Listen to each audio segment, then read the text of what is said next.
What is up, everybody? Welcome back to another episode of the Steelers Hangover. I'm Daniel. Alongside with me, as always, Shannon White. Shannon, how's your weekend, man? How you doing? You look like you're in a great mood today. How's it going? I am in a great mood. The football gods blessed us with some news to talk about on the podcast, and it's good news. We don't want bad news, but it's good news, and looking forward to talking with my brother Daniel, and we got a special guest. Yes, we do. Yes, we do. One of the writers for Steel Curtain Network and Fans First Sports Network. We have Corey Eckenroth. How's it going, Corey? How's it going, Daniel? How's your weekend been? Weekend was great. It went by too fast. Too fast. It always does. It does, yes. You know what I mean? It's always gone too quick, and then Mondays they come fast and they take forever to get through. So, it is what it is. That's the truth. But we did have some news, as Shannon alluded earlier. Zach Frazier signed his contract. Yes. Yep. I'm happy. So I knew that was the big news that Shannon was waiting, and I don't know if you also heard, but Mike Tomlin also got a 3-year extension.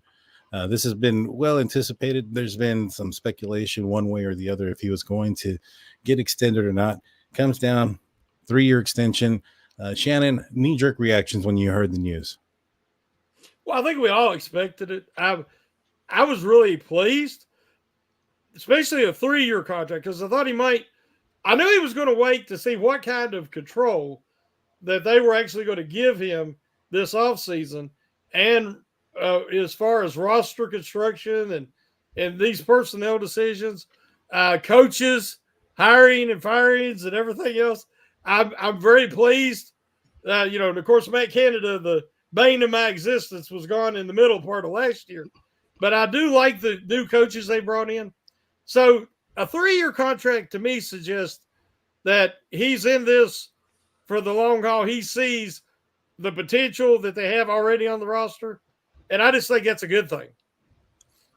I do too. I thought it was a indication that, well, one, I was not surprised that it happened. I was more surprised that it hadn't happened yet, given how much they've been talking about it happening since the season ended.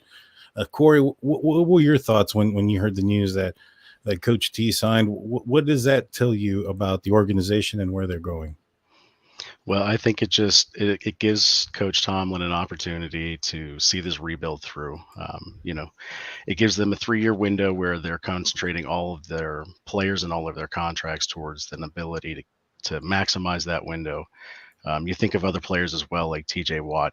He's going to start to get towards the back end of his prime by that time. Minka Fitzpatrick as well.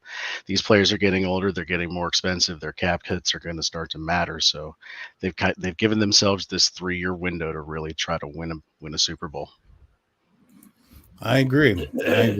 What does it say about the quarterback position? Do you think that they've maybe one of the biggest question marks was, is it the fact that he hadn't signed it because there was such a big question mark at the quarterback position? There wasn't anybody there long term. Do you think maybe in this short amount of times they might have an idea of a quarterback going forward in the futures? You think that could play a role in any of this? We'll start off with you, Shannon.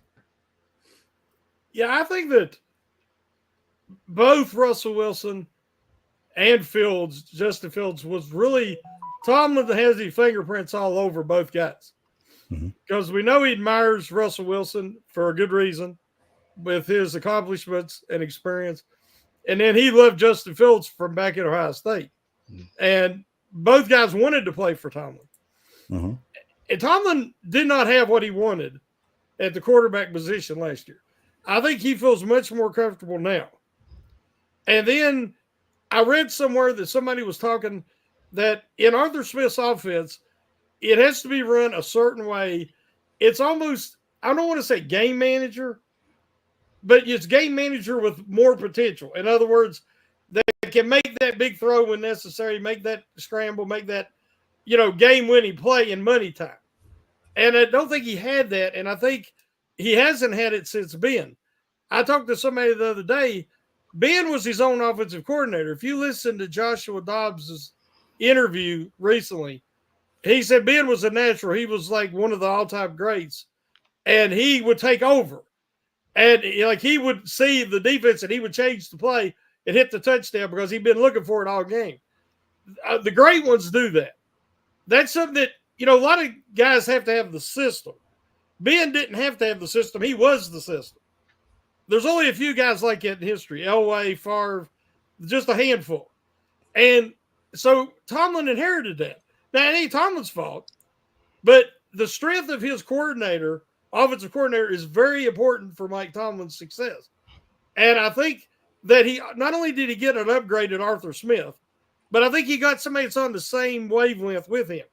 I think they both kind of think the same. They want to kind of play ball control, ball security type offense. I really like the fit. And I think that the quarterbacks, Russell Wilson to me is ready to accept the responsibility to kind of change his style a little bit. It's actually more like what he did when he was in Seattle. So you mentioned that, Ben was a certain way and that he was basically the offensive coordinator. There's only a few guys that are like that. I think you don't think that Russell Wilson comes in with some of that same nostalgia, some of that same, command, so to speak. He's been to a couple Super Bowls. He's a Super Bowl champion. Granted, he didn't have the greatest year or a couple of years in the last 2 years, but their coaching situation was a nightmare. So how much of Arthur Smith offense are we going to see versus Russell Wilson and what he's accustomed to have been doing up until this point in his career? And we'll start off with you on that one, Corey. What do you think about that? Well, I think with Russell, you're going to see the same type of offense, not the same exact type of offense that you saw in Seattle, but something that was really run-centric, run first. They were handing the ball off to Marshawn Lynch all the time, and it was a lot of tight end post, tight end curl type routes, keeping everything tight. You think about all of the offensive linemen that the Steelers have gotten now to beef up this line. And if they're really truly trying to play a bully ball, then they've got a coordinator in Arthur Smith who's going to allow this offensive line to do that. I've got dreams of Najee Harris and Jalen Moore getting 1,000 yards this year. Yes. Yeah, I think everybody's hoping for that. If that ends up being the situation, I think that's going to end up equaling out to a very favorable season for the Pittsburgh Steelers. Just for, because people are out there who don't like the move, do you guys see any downside for an extension with Mike Tomlin for 3 years? Shannon?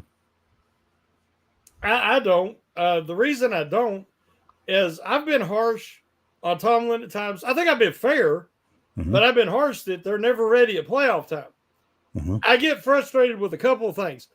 Teams should be peaking at playoff time.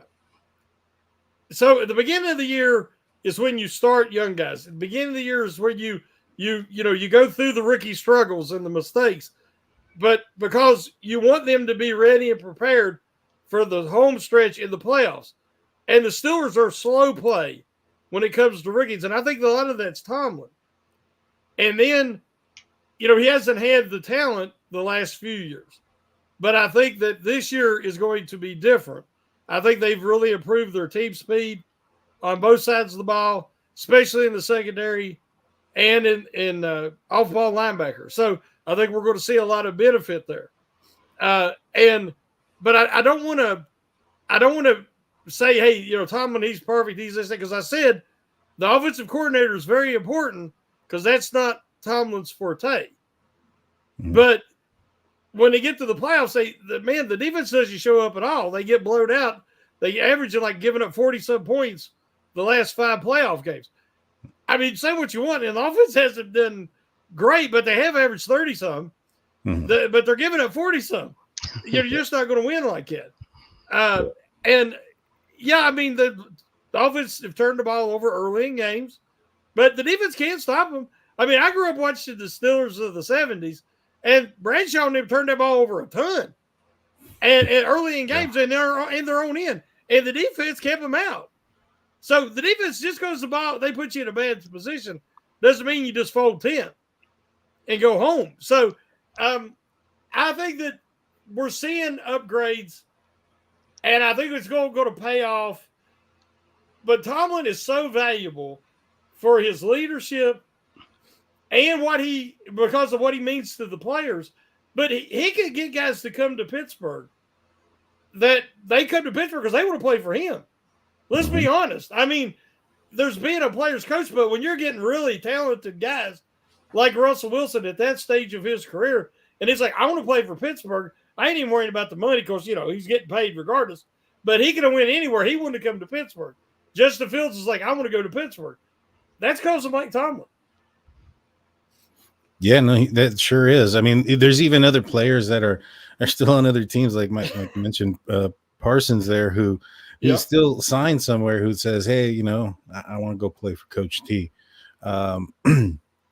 Corey, how much pressure does this put on Tomlin and the Steelers organization if they don't win a playoff game this year? I think that's kind of the bar to reach is, the Steelers have made the playoffs last year. They played okay. There was a lot of self-inflicted type of mistakes that were occurred in that game against Buffalo early on. Do you think that this could backfire if the Steelers don't win a playoff game this year? Well, I kind of look at the situation with Russell Wilson in that aspect, with the way that Justin Fields, the pick was set up with his contract for that, playing so many games, it would turn from a 6th to a 4th. It seems like our season is really kind of set up for that. To see that if Russell Wilson starts to struggle for some reason, Justin Wilson has that amount of time to possibly bring the team back. Now, the schedule is set up that it's easy in the beginning to the bye, and then we have Murderer's Row from the season out. Now, that is going to galvanize this team extremely quickly, and we're going to find out just who the Steelers are right away in this first season because of how hard this schedule is going to be.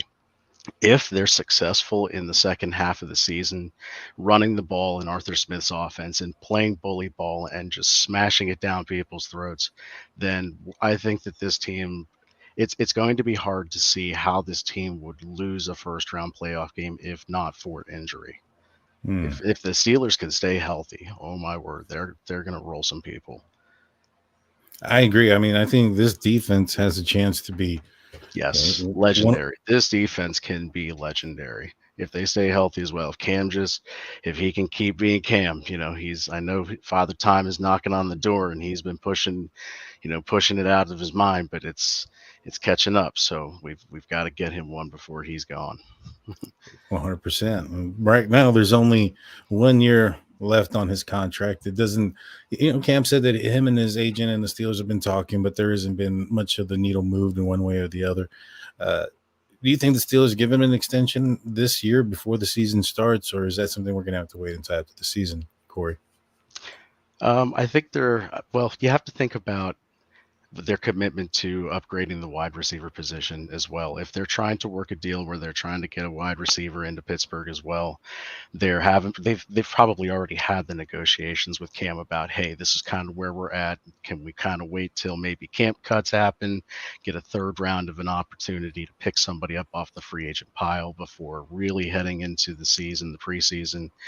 And then I think that's probably where we might see a Cam extension. They've probably had these conversations already. They're close in the numbers. He knows he wants to stay in Pittsburgh. So I think it's just a matter of time. Yeah, it definitely is. Speaking of wide receiver, Shannon, Ayuk's number, I guess, has come out somewhere around $30 million a year. You see the Steelers trading and paying something like that for an outside free agent. I think Patrick Queen is the most highest paid outside free agent the Pittsburgh Steelers have signed, and I think he's somewhere around $13 million a year. So this would more than double that amount. Do you think it's plausible, and or how likely do you think it's going to be? It's funny. It all really depends on George Pickens. Yeah. If they think George Pickens is maturing, George Pickens has wide receiver one potential. We all know it. The guy can be one of the best receivers in the NFL. What is holding him back is him. Well, also Matt Canada's offense and the quarterback play. But when he got decent quarterback play, he exploded. So, but what I mean is, if he can mature Yep. and prove, he definitely got the talent. But do the Steelers, are they willing to bet and go into next year? Because they're going to have to pay him, soon, say $25 million if he proves he's wide receiver one material. Or would they rather trade for and pay him, and while they got Pickens on his rookie contract, and then basically let Pickens walk? Because that's the whole. It's either or, because they're not going to keep both if they do get Hook. So, I'm in the camp, but I think if you give him a decent offense and a decent quarterback, Pickens can be a true number one, and then you can pay him. He won't be $30 million, right? Not yet. So I kind of like to see him do that, because they're going to have to pay a quarterback in the near future. That's true. Unless So they draft that's my only thing is I kind of that's the same thing about Cam Hayward. They say they're not going to try to ask him to take a pay cut this year, but he won't play this year without an extension. Well, why not show everybody what you could do this year? Earn that however many million it's going to be. They're not trying to cheat you out of it, and then work on a new contract if you really want to stay in Pittsburgh. Because I don't think if say they give him $20 million a year for 3 years, he's not going to be able to earn that contract. I just don't think Father Time's going to let him do that. He says that he's a power player, and I totally agree. But you got to have that little extra burst to finish, to get those sacks. Because if he just collapses the pocket and gets 4 sacks a year, he's not worth the money he's asking for. That's true. Corey, what are your thoughts on the wide receiver position? Do you think, I know there's been some reports that Calvin Austin, and this is just OTAs, but Calvin Austin looks improved. It looks like he's stepped up. He played majority of the snaps at the Deontay Johnson position when Deontay Johnson went down last season. Do you see the Steelers, pulling off a trade, for a receiver that's going to command $30 million a year, or do you, where do you see them going with this? I'm going to give the unpopular opinion. I think that they're happy with where they're at with their wide receiver room. I think number one with Pickens, let's not forget that Russell Wilson is still one of the better deep ball throwers in the league. So if he can sit behind an improved offensive line, have the time, Pickens can definitely get down the field and make the catches. We know that he can. That's immediately going to, number one, improve his attitude, because he's going to like, making all of those catches and touchdowns. Oh, really? So, and then as well with Roman Wilson and Calvin Austin, I think that with the smaller receivers that they've been signing, I think that they're just trying to throw anything that they can against the wall to see what sticks. But Calvin Austin, he's had a year to sit behind Deontay Johnson and learn how to do a masterclass in NFL footwork, and running routes. So I think that that's really going to help him to improve his game and improve his talent. And, with the speed that he's got, the sky's the limit. So, don't sleep on this team, tossing the ball down the field. And it could turn into a track meet. It definitely could. I mean, the receivers that the Steelers have gotten right now or acquired are very fast, very quick. Even George Pickens, I think he ran like a 4.4 at the combine, so or at his pro day. So he's not slow. He's very quick. But you have the Calvin Austin, you have the Roman Wilson, the Quez Watkins, who caught a deep ball from Russell Wilson during OTAs, and so you definitely have a lot of speed that's on the field. Yeah, I can see them rolling out a trips bunch with some of these fast guys, put them all on one side and expose somebody pretty quickly. And I think that's one of the other things about this team that the Steelers that's in their benefit is just the options. Last season going into it, the fact that they had Freiermuth and Washington and these bigger guys. We thought that they were going to be able to run the ball down their, team's throat and also spread them around. And we really didn't see that. We just kind of saw a elementary high school offense, and we all know why. But with Arthur Smith, I'm really excited because, he can really bring in some imagination with the players that are here. We're already talking about one of the formations, the Death Star formation, where you're going to have Justin Fields out there, Cordell Patterson, and both the running backs. I'm excited about that. Before we take the break, Corey, who are you? I don't want to say rooting for, but who do you think is going to be QB1 come week 1 of the season? And then do you think that person is going to stay the same at the end of the season? Well, I mean, we know that Wilson's got the inside track right now, so Coach Tomlin's already said so. So we're starting camp with that, and we'll see where it ends. But I fully expect Wilson to be the quarterback starter for week 1. Do you think he finishes out the year? Do you think I mean, I guess it's going to depend on his play, but how much of a leash do you think the Steelers are going to have with him, given this history here recently of the Steelers kind of going through quarterbacks pretty quickly when they weren't playing so well? So where do you think his leash is at? Well, I don't necessarily think it's going to be how long the leash is going to be. I don't know if there's going to be a big enough sample size to be able to tell right away, simply because they're not going to ask him to do a whole lot. They are going to lean on the run until they can get all of the pass concepts solidified in everybody's mind at play speed, at NFL speed. So, you're bringing a brand new offense to brand new quarterbacks. It's trying to mesh it all together. They've brought in extra coaches like they never have before to get this offense installed. So to do it as fast as they are, to get this rebuild done as fast as possible. So to do that, to accelerate this time frame with this offense, it's going to be interesting to see for sure. Yeah, it definitely is. I'm excited for it. But we're going to take our quick break. Don't go anywhere. We got a few words from our sponsors. Those on the YouTube side. We'll be back in a couple seconds.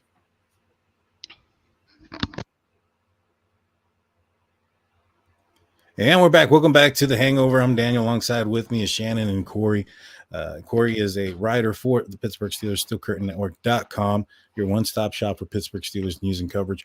Corey, what are some of the articles that you've written for the website or that you've had come up here recently?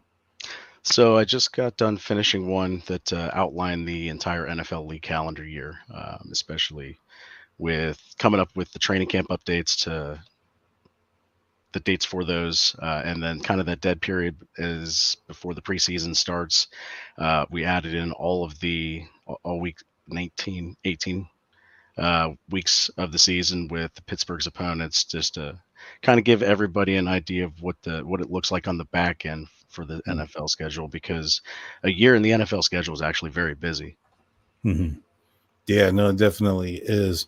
But with that being said, let's get back into the conversation. The title of the show was Mini Camp and Way Too Early Kiesel Award Candidates. Shannon, can you tell us what is the Brett Kiesel Award and how long has it been a thing? Well, actually just last year, because that was our first year with FFSN and Steel Curtain Network. So wanted to do something at the end of camp to try to pay tribute to the biggest camp surprise, so to speak, the overachiever, somebody like Brett Kiesel. Brett Kiesel came in as a late round draft pick. He was tall and lanky, played a lot of special teams. I loved watching him fly downfield. He was very athletic from the beginning, but he had to put on weight. And, as we know, he become a full-time established starter for a very good defense. Huge Kiesel fan, had so much respect for him. So I wanted to name an award after him. And last year, you had a couple of seventh-round selections, and one of them got hurt, Corey Trice, right at the beginning of training camp. So, or he would have been a strong contender, I'm sure. But Spencer Anderson, who was really brought in because he could play all 5 positions, and he was kind of a long shot that everybody said, well, he might make the practice squad, but they didn't want to expose him because they realized that he was one of their better offensive linemen and had an unmatched versatility, and he made the roster. So he was the first recipient, and I think he was well-deserved. And so this year we have a few more candidates than we had last year. Of course, all the undrafted free agent guys we all love them and we're anxious to see. You kind of root for those underdog guys. Yeah. But 6th and 7th round draft picks are also kind of long shots. You know, if they actually can make the roster, stay on the roster, that's saying something. And then you have a guy like Corey Trice, who, you know, he didn't get to play last year, so he's a candidate for this year. And everybody knows how high we all are Corey Trice, and if he can stay healthy. So it's going to be really interesting. And, of course, the community loves it, and we always let everybody vote. And that's, you know, that's how we do it, and let the community voice decide. But I haven't been able to write as much recently due to some family, taking care of some family, due to some health reasons. And but me and Corey's been talking now for a couple of months, I guess, about this award, and we're going to do a collaboration on it. And you know, we're going to do an article soon talking about what we're going to be talking about tonight. Who are some of the early candidates? Yeah. So when it comes to the criteria of those that can be a candidate, obviously 6th round or later, undrafted, 7th round. Corey Trice, he didn't play last year. What are some of the other rules for somebody to be a candidate for this award? Well, we really haven't set hard line parameters yet. Okay. Because I don't want to lose the spirit of the award. Right.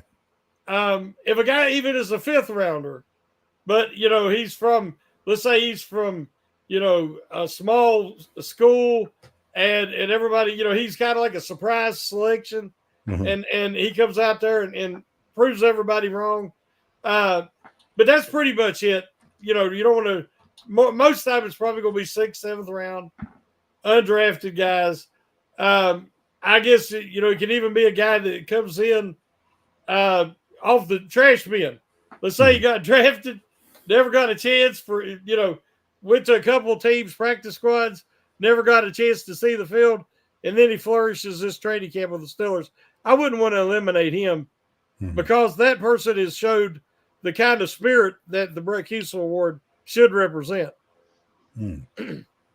Nice. So you guys have been talking about this for some time now. Yep. Corey, who are a couple of the guys that you've kind of pointed out to be on the lookout for this award? Well, like Shannon said, Corey Trice is, you know, one of those guys for sure. If he can stay healthy, you know, he was impressing coaches last year at camp.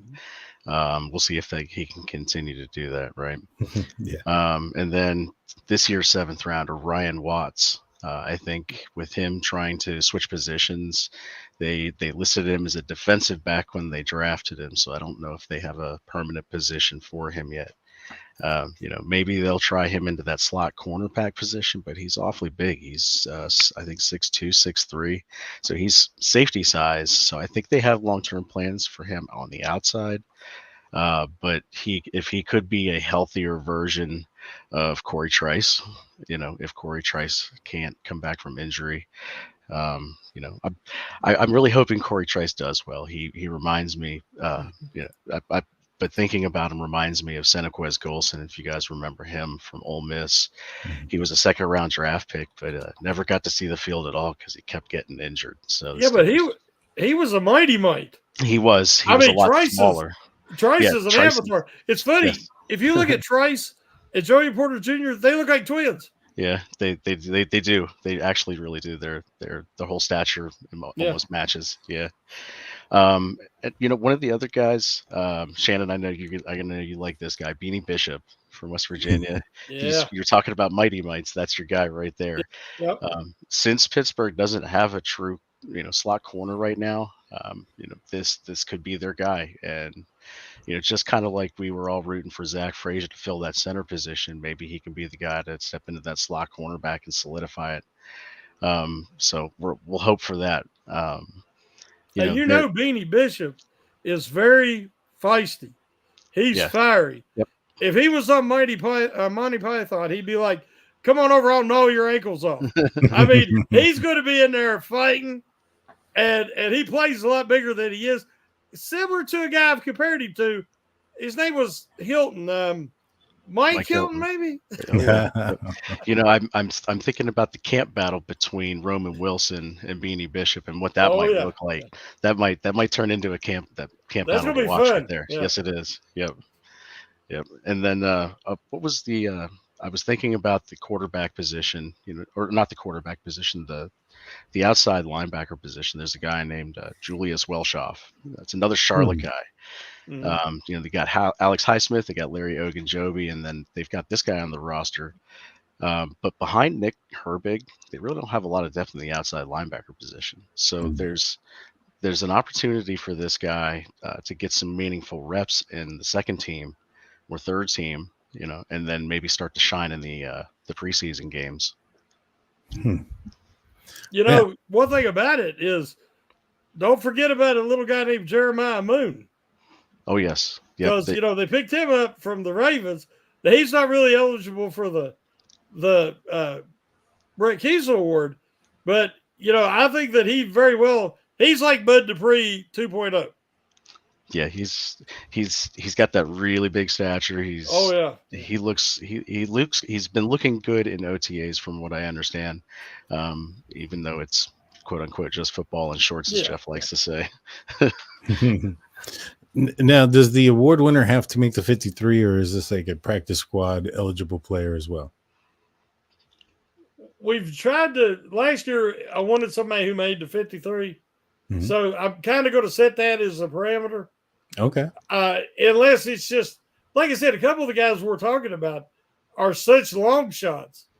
If they're right there on the cusp, and then they make it to the practice squad, you'd have to consider them. Yeah, I would fully expect a decent amount of these guys to end up on the practice squad somehow. So maybe we should call the practice squad heroes. But you know, you hope to make the 53. You know, that's how you do it. That's how you earn it. Yep. When it's going to get harder and harder to make this team, you know, and if that's the case, you're going to have to work your way through the practice squad. They're more talented. You know, they have better depth than they've had for years. Yeah, I agree. So, Shannon, who are some of the players that you looked out as potential candidates for this award? Who are some of the guys that you're looking forward to seeing? Well, he mentioned a lot of them because we have been talking about it. Just throwing out a couple more names. I can't remember his first name, but quarterback Plumlee. Oh, yeah. If you've watched him, his highlight tape's a lot of fun. I mean, he just runs around and he makes plays. And it kind of looks like if it was like some of the older film footage, it looks like Fran Tarkenton. I know that's a name from before your all's time, maybe. I thought maybe like Doug Flutie. Maybe Doug Flutie, exactly. He's smaller, but so was Fran Tarkenton. But just run around till he can make a play. You know, and but if the Steelers go, you know, Russell Wilson's not a statue. And Justin Fields is probably one of the best athletes at the position, no doubt. If they want to really continue that athleticism, you know, on the depth chart, Plumlee could knock Allen out. I'm sitting here thinking you're naming Wilson, you're naming Fields, you're naming Allen. Which of those three doesn't belong? And then Plumlee's athletic enough that if he plays well enough during the preseason, you know, he's a cheaper option to Kyle Allen, so he could very well bump him off the roster and take that third spot. I mean, Allen's got experience, but not that much. I mean, his mainly experience just throwing interceptions. Yeah, he's just backup. And we had a Josh Allen backup before, and that didn't work too well. Yeah, same. So thing. They might not want to do that. But again, if the Steelers want to stick with athleticism on the depth chart, Plumlee could be that dude. Dequan Edmonds from Georgia, the running back. Edwards. Yes. Taiwan Edwards. Yeah, he is he's definitely a change of pace from Harrison Warren. He's not the power guy like they are, but he's like your you know, scat back, you know, jump cuts, you know, don't have breakaway speed or anything, but he's really elusive in the hole and has that good vision. So, you know, again, right now I'm considering Cordell Patterson that third running back. because of what he brings to special teams and everything. But there can always be a little competition there. Well, I'll say this much: if they like what they see in Edwards to keep him around, Cordarrelle Patterson's flexibility, positional flexibility, could allow them to keep Edwards, and then classify Patterson as the kick returner wide receiver, just to get him on the squad. Yeah, because he could easily bump one of these receivers off the squad, Mhm. who are not quite as versatile. Right.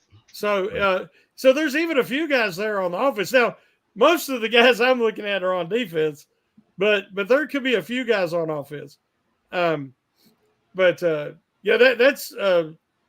guys that we've been paying attention to. Is there anybody you've been keeping an eye on there, Daniel? Well, I was going to bring up Plumlee. Okay, well, you should have went first. Mike Tomlin likes him. There's been a lot of reports out there that he's a Mike Tomlin guy. Athletic, can do a lot of different things. So, I think he's a guy that could squeeze in there. Another guy that I've been, kind of browsing through there, Darius Rush. I mean, I know he played a couple of games last year, but and he played a significant role at least in one game. I've heard a lot of good things about him. During OTAs and what we've so far what they've gone through. So I'm excited to see what he can bring. That secondary, it's getting pretty good. I mean, now you have you have Joey Porter on one side, you have Dante Jackson on the other side, which in my opinion kind of alleviates you forcing, or the defense forcing, Joey Porter to work both sides. Dante Jackson's a faster guy, so I think that because of his speed, he can probably match up with, some of those, like for instance, Jamar Chase. Yeah, Devonta Smiths, all those big guys, right. And I think that if speaking of Jamar Chase, if you had Jamar Chase and you have Higgins, I think it's probably better to have Porter on Higgins, who's a bigger guy. Yeah. You know what I mean? And so you don't have to necessarily have anybody following anyone anymore. But, the secondary, there's still a question mark at the slot position. I think Cam Sutton coming back, that's probably going to be somewhat of an answer if there's still a huge question mark. Once he does come out of his suspension, I think the rumor is 6 games or so, which makes that schedule not so bad anymore, huh? Because well, you think about the slot position, what they could do, the versatility to have a guy with the experience of Cam Sutton in the system, in the scheme, in the culture, then have guys like Beanie Bishop and all that he can help mentor. Mm-hmm. But then you could take Deshaun Elliott, who could easily slide into that slot to match up against maybe certain size, a little bit quicker.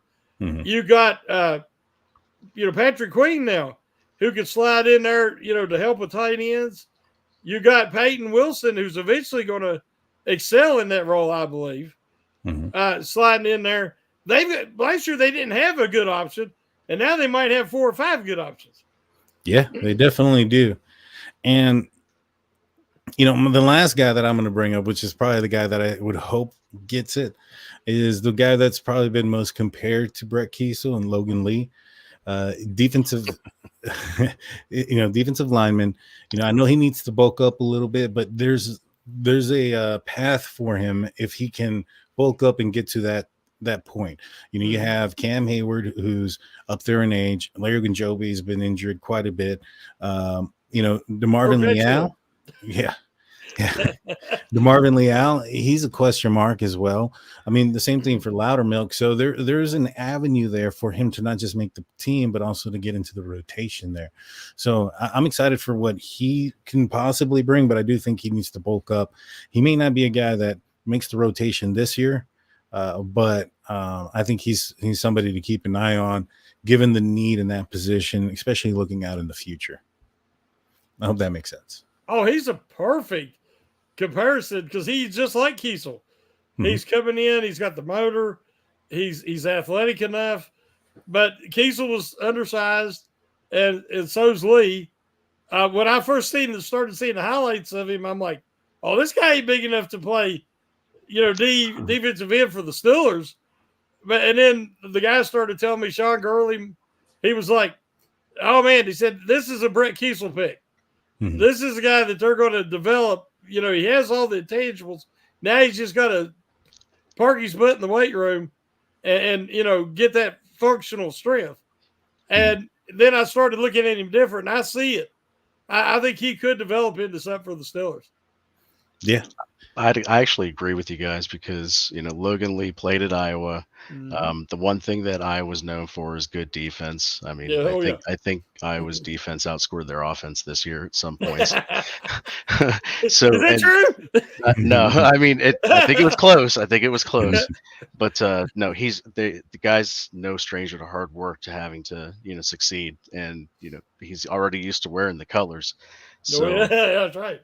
So I agree. I think Logan Lee's a great candidate for this award. You know, he works hard at looking good. He looks real good so far. Yeah. Like you said though, Shannon, he's got to put on a little weight. You know, do you think maybe they have cut some weight, try an edge a little bit? Well, I looked at his numbers, and I usually, if he's closer to, if he adds another, you know, 20 pounds, it'd be easier than trying to get down to, you know, you had Woodley who played 280, but Woodley was quicker. I was thinking of, yeah. Yeah, Woodley was quicker and had more of a, you know, Woodley was shorter. People don't realize he was 280 and he was like 6'2". 6'1", 6'2", yeah. Yeah, and so Lee's built more like, you know, Kiesel. He's 6'5", so I fully expect him to put on, to add weight and muscle. Yeah, and I think he's a great candidate for that. Yeah, whenever Kiesel played beside Casey Hampton, you know, I think he typically played on his right side, didn't he? Yeah. And then Aaron Lewis, Aaron Smith. Aaron Smith, Yeah. sorry. Aaron Smith lined up on his left side. So right now, as it would be Ogunjobi, and then you would have Cam onto his left, right? Is that where you would put them? And then you would have, you know, Lee on the right side here, looking like our main Brett Kiesel. Yeah. I don't know. He needs to grow that beard though. Yeah, he does. He's got some scrub on there right now, kind of like I do, but he's definitely got to grow it out. Full beard, yes. Yeah, oh yeah. But then again, I mean, that beard is legendary, just as like he is. Oh gosh, yeah. and the things he does with that is just, it's great to hear about. Oh, it just you know, an awesome player, an awesome spokesman for the franchise, and an awesome individual. That's why I wanted to name the award after. Are you gonna create a molding for this award there, Shannon, and send it out? Eventually that could be a thing. I wanted last year, the Beard himself, you know, seeing the response on Twitter, and he commented and congratulated Spencer Anderson and everything. And I'd love to have him announce the award this year. But you know, getting a hold of him and everything like that, we'll just have to see what we can do. But you know, he was appreciative, which doesn't shock me. That's the kind of person he is. And I think he realizes that it's from a deep, you know, respect that we have for him. Yeah. Yeah, for sure. I saw that tweet. I looked it up, you know, before the show. I wanted to make sure that I was well versed in what the Brett Kiesel Award is. And so I saw the tweet that he put out there. It was pretty cool, man. That was pretty awesome. Oh, yeah. So when this doesn't come out until after the 53 are announced, when is this award announced? Yeah, we'll have to wait till the 53 is announced. You know, the period in between the end of camp and the first week of the season, and it always gives us good content right there. Oh, for sure. For sure. I think somebody's making fun of my inability to pronounce Fihu. Oh, goodness gracious. Braden Fahoko. No, it's 4 syllables. Everybody tells me it's 4 syllables. Fihu. I can't say it. I don't know. If I see it in front of me, I was always saying Fuatanu. I don't know if that's right or not. I don't know. I'm not going to butcher anybody's name. Corey, before we let everybody go, do you have anything coming up on the website that you want to plug in? Yeah, I'm going to be taking the next couple of days to get everything compiled that we were just talking about tonight. I've taken our show notes. I'm going to write them all down. And, we're going to put it written form, kind of highlight some of these guys, where they came from, their stats in college, how they might fit into the to the roster and their contracts, and just really kind of give away too early. And then, like Shannon said, once we get to the point where there's 53, I'm sure he'll want to write the award-winning article. So you guys will be able to look for that as well a little bit down the road. Well, it's going to be a collaboration. I have to figure out how to get the poll.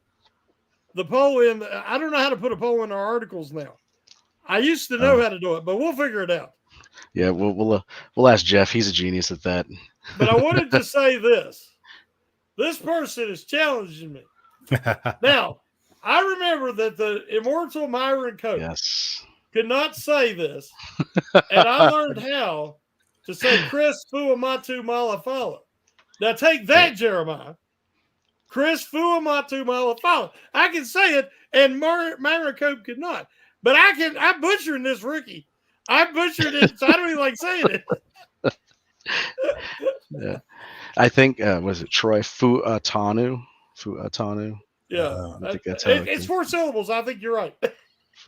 Yeah, I think I'm trying to remember what Jeff said. You have to focus on the vowels to make sure that each one is pronunciated and be able to. Yes, but that's where I screw up. I'm from West Virginia, guys. Come on. I'm lucky I can speak English at all. I just call him Troy. Yeah, Troy. Yeah. It's easy. Everybody knows who I'm talking about. And that's what Cope would do. You go foo. Exactly. Well, guys, I appreciate everybody that's tuned in. Please hit that like and subscribe button if you haven't done so already. We'll be back tomorrow night, Still Current Network, with the Brosco Show. You don't want to miss it. Make sure you ring that notification bell so that way you're aware of it. That being said, Shannon, take us out.